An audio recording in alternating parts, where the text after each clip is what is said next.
நம்ம வந்து இன்றைக்கி அல்வா பூரி தான் வந்து எப்படி பண்ணுறதுன்னு பார்க்க போகிறோம். இது வந்து என்னோடய ஃப்ரெண்டு ஒருத்தவங்க நார்த் இண்டியன், அவங்க கூட ஒர்க் பண்ணுறாங்க. அவங்க ஒரு நாள் வந்து இந்த ரெசிபி கொண்டு வந்திருந்தாங்க. அப்போ நான் சாப்பிட்டு பார்த்துட்டு வந்து சரி அப்போ நம்ம வீட்டில் வந்து நல்லா இருந்தது, இந்த டேஸ்ட் எனக்கு பிடிச்சிருந்துச்சு. அதனால் வந்து நம்ம வீட்டில் இருக்கிற எல்லாத்துக்குமே வந்து இந்த மாதிரியான ஒரு காம்பினேஷனில் வந்து நம்ம செஞ்சு கொடுக்கலான்னு நான் வந்து நினச்சிருந்தேன்.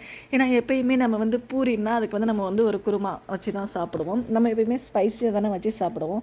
இது கொஞ்சம் டிஃப்ரெண்ட்டாக ஸ்வீட் வச்சு சாப்பிட்றது நல்லாவும் இருந்துச்சு. சரி நம்ம ஒரு நாளைக்கு டிஃப்ரெண்ட்டாக செஞ்சு பார்க்கலாமேங்கிறதுக்காக வந்து நான் ட்ரை பண்ணேன்.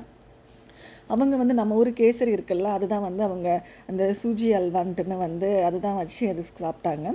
நான் சரி நம்ம கோதுமை மாவில் அல்வா செஞ்சு வச்சு சாப்பிட்டு பார்க்கலாங்கிறதுக்காக இந்த மாதிரி நான் ட்ரை பண்ணேன்.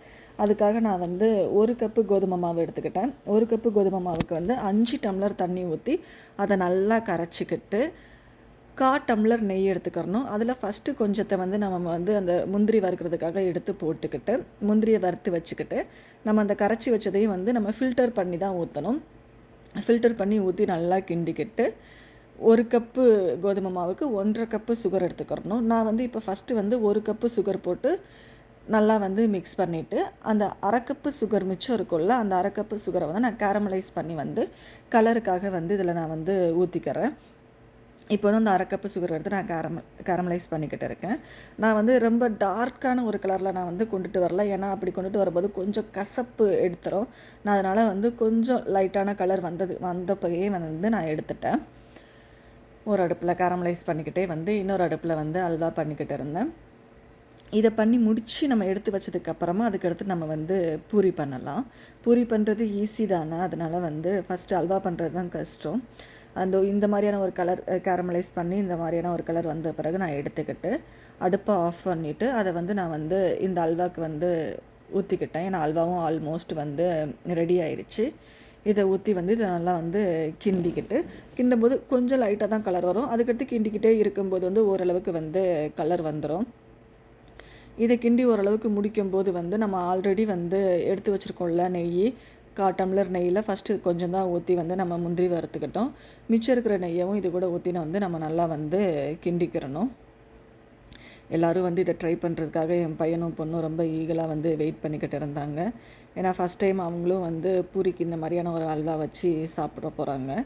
எப்படி இருக்குன்னு தெரில அவங்களுக்கு. எனக்கு வந்து ஓரளவுக்கு பிடிச்சிருந்தது. அதனால் வந்து நான் அவங்களுக்கும் ட்ரை பண்ணி கொடுக்கலாங்கிறதுக்காக ட்ரை பண்ணேன். இப்போ பாருங்கள் கலர் வந்து ஓரளவுக்கு நல்லாவே வந்துருச்சு.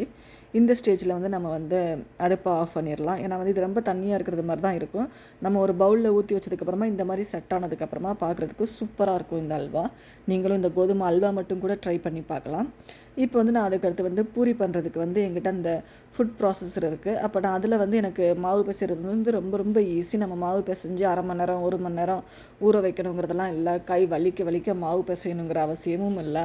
இதில் நமக்கு தேவையான அளவு மாவு, உப்பு போட்டு தண்ணி ஊற்றிட்டு அதுவே மாவு வந்து நல்லா சாஃப்டாக பிசைஞ்சு கொடுத்துரும். அதனால் உடனே மாவு பிசைஞ்சு உடனே வந்து நம்ம பூரி போட்டுடலாம்.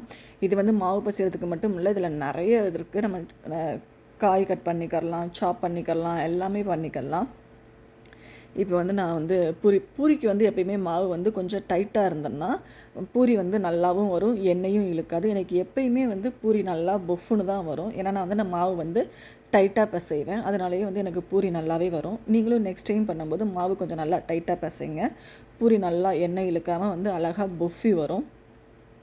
என்னோடய பூரி பார்த்திங்களா எவ்வளோ பொஃப்னு வந்து அழகாக வந்திருக்குன்ட்டுன்னு. இதே மாதிரி தான் வந்து மாவு பிசைஞ்சிங்கன்னா உங்களுக்கும் இந்த மாதிரி தான் நல்லா அழகாக வந்து பொஃப்னு வந்து வரும்.